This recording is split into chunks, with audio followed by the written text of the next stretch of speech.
9:30 മണിയാ സമയം. തോന്നുന്ന സമയത്ത് കയറി വന്ന് അവന്റെ അപ്പം തീർക്കുക പണി. മലയാളി എന്റെ അടുത്ത് ചൂടായിട്ട് എന്താ കാര്യം? അവൻ വരുമ്പോ അവനോട് പറ. രാവിലെ 8:30 തൊട്ട് ചിപ്പറും പിടിച്ച് വടി പിടിങ്ങോലെ നിൽക്കും മലയാളി. ഇതൊക്കെ വെട്ടിയിട്ട് എന്നല്ലേ കുച്ചു പൊളിക്കാൻ പറ്റുള്ളൂ. അതിന് മലയാളി അവനൊന്നും പറയില്ല, നമ്മളെയല്ലേ പറയുള്ളൂ. നിനക്കൊക്കെ മാസം അടവുള്ളതുകൊണ്ട് എന്റെ മൈൻ എന്ത് പൊളിച്ച് തെറി കേട്ടാലും നീയൊക്കെ വരും. പക്ഷെ അവൻ അങ്ങനെയല്ല, അവൻ ഇട്ടിട്ട് പോകും. പോയാ പോട്ടെന്ന് വെക്കണം മലയാളി. എന്നിട്ട് കട്ടർ നീ പിടിക്കോ? അയ്യോ കട്ടൻ എനിക്ക് പേടിയ മലയാളി. അതാരോ വണ്ണു മലയാളി. ആരാ? ഞാൻ ജോർജേട്ടൻ പറഞ്ഞിട്ട് വരിക. പുതിയ പണിക്കാരൻ ആവശ്യമുണ്ടെന്ന് പറഞ്ഞായിരുന്നു. എന്റെ പേരെന്താ? ദീപു. നിനക്ക് EMI ഉണ്ടോ? നിനക്ക് മാസം അടവുണ്ടോന്ന്? ഉണ്ട്. Your appointed. എടാ ഇവനെ വിളിച്ചിട്ട് എടുത്തു കൊടുക്ക്. അവിടെ വെട്ടിട്ട ബോക്സ് ഉണ്ട്, വൈകുന്നേരം ആവത്തേക്ക് അത് പൊളിച്ചോ. എടാ ഇവന് മിഷൻ ഒന്നും കൊടുക്കണ്ട കേട്ടോ. കട്ടറും ചിപ്പറൊന്നും ഇപ്പൊ എടുക്കണ്ട. കട്ടറൊക്കെ തെറ്റി നെഞ്ചത്ത് കയറി പിന്നെ അത് മതി. പന്നി വരുന്നുണ്ട്. തോന്നുമ്പോ കയറി വരും. എന്റെ അച്ചിവിടെ നീ 2 പറഞ്ഞിട്ട് നാളെ ഞാൻ ലീവ് എടുക്കാം. കിട്ടുമെന്നോ? ഇവിടെ ഞാൻ പറയുന്നില്ലല്ലേ കാര്യങ്ങള്. മൊയിലൊരു മൊന്നെ ഇങ്ങനെ തോന്നുമ്പോ കയറി വന്നാ ഇവിടുത്തെ പണി തീർക്കേണ്ട ദിനേശ. നല്ല അടുത്ത സൈറ്റിലോട്ട് പോകാൻ പറ്റുള്ളൂ. തന്നോട് ഞാൻ പല തവണ പറഞ്ഞിട്ടുണ്ട്, രാവിലെ തന്നെ കയറി വരുമ്പോ കുളച്ച വർത്താനം പറഞ്ഞ മുല്ലേക്ക് ഞാൻ ഇട്ടച്ചങ്ങ് പോകും.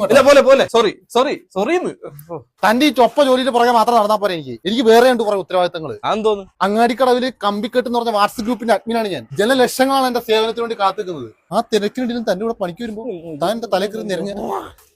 ഇതാരാ? അത് പുതിയ പണിക്കാരനാടാ. ആരോട് ചോദിച്ചിട്ട് പുതിയ ഒരാളെ പണിക്കെടുക്കുമ്പോ എന്നോട് ചോദിക്കണ്ടേ? ഇതെന്താ എനിക്കൊരു വിലയില്ല ഇവിടെ? എന്നാ പിന്നെ താനൊക്കെ ഉണ്ടാക്കും. ഞാൻ പോലെ നിനക്ക് ഇഷ്ടമല്ല ഇപ്പൊ പറഞ്ഞിടാണെങ്കിൽ. അല്ലെങ്കിൽ വേണ്ട, അവിടെ നിൽക്കട്ടെ. അവൻ കൊള്ളാമെങ്കിൽ വേറെ ചിലർ ഇവിടുന്ന് പറഞ്ഞു വിടാനുണ്ട്. ഈ റൂം മൊത്തം വരച്ചു വെച്ചിട്ടുണ്ട്. വൈകുന്നേരം ആകുമ്പോഴത്തേക്ക് ആ റൂം ഒന്ന് പൊളിച്ചിരണം. അപ്പം എന്താ എനിക്ക് വീട്ടിൽ പോകുന്നു വേണ്ടേ? ഞാൻ 5 മണിയാകുമ്പോ നിർത്തി വീട്ടിൽ പോകും. ഇപ്പൊ 10 മണിയാടാ. 10 മണിയായാ? എന്നാ പിന്നെ ഞാൻ ചായ കുടിച്ചിട്ട്. നീ ഇപ്പൊ അവിടെ നിന്ന് വന്നേ ഇങ്ങോട്ട്. പറ്റില് പറഞ്ഞു വിടോ. അല്ല വേണ്ട, തന്റെ പണ്ടാരം ജോലി ഞാൻ രാജിവെച്ചേക്കുന്നു. എന്തോ ചെല്ലേ പോയി കാല് പിടിച്ച് കൂട്ടിക്കൊണ്ടുവാ.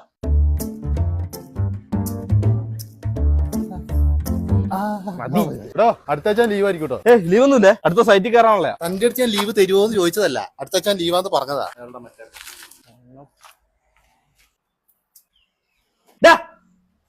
പൊന്നം നിനക്ക് തോന്നിയാലേ പണിയെടുക്കാനാണ് നീ വീട്ടിൽ പോയിരുന്നോ? നീ ഇപ്പൊ വന്ന് കയറിയതല്ലേ ഉള്ളൂ. അപ്പത്തേക്ക് റെസ്റ്റ് ഉണ്ടാക്കാൻ പോന്ന്. ഞാൻ പറയുന്ന പോലെ കേട്ട് നിക്കാൻ പറ്റി മാത്രം നിന്നാ മതി. ഇല്ലേ വിട്ടോ. ആ മലയാളിക്ക് ആ പണിക്കാരനെ എവിടെ നീട്ടിയതാ? എന്തേ? അവനെന്തെങ്കിലും കുഴപ്പമുണ്ടോ? എന്താ ഈ വരച്ചിട്ടിരിക്കുന്നതല്ലാണോ വെട്ടേണ്ടത് അവൻ എന്നോട് ചോദിച്ചു. ഞാൻ പറഞ്ഞു അതേന്ന്. എന്നാ കട്ടർ പിടിക്കട്ടെ അവൻ. കട്ടറെ തൊടരുത് ഞാൻ 100 തവണ പറഞ്ഞു മലയാളി. എന്നിട്ട് അവൻ കട്ടർ എടുത്താ? നീ അപ്പൊ എവിടെ നോക്കിയിരിക്കുന്നു? പറഞ്ഞ കേക്കണ്ട മലയാളി. ഓപ്പ്. എന്നിട്ട് എന്താ പറ്റിയേ? അവനൊരു 10 മിനിറ്റ് കൊണ്ട് ഈ റൂം മുഴുവൻ വെട്ടിയിട്ട് മലയാളി. ഇതുപോലെ തന്നെയാണോ ബാക്കി എല്ലാ റൂമെന്ന് അവൻ എന്നോട് ചോദിച്ചു. ഞാൻ അതേന്ന് പറഞ്ഞു. പിന്നെ 1/2 മണിക്കൂർ കൊണ്ട് ബാക്കി ആ 3 റൂം വെട്ടിയിട്ടിട്ട് പോയിരിക്കുന്ന ഇരിപ്പാത്. Casually, low creepy, locked in mentally, that's a guarantee. Talk to me, numbers never lie, add it up, that's me.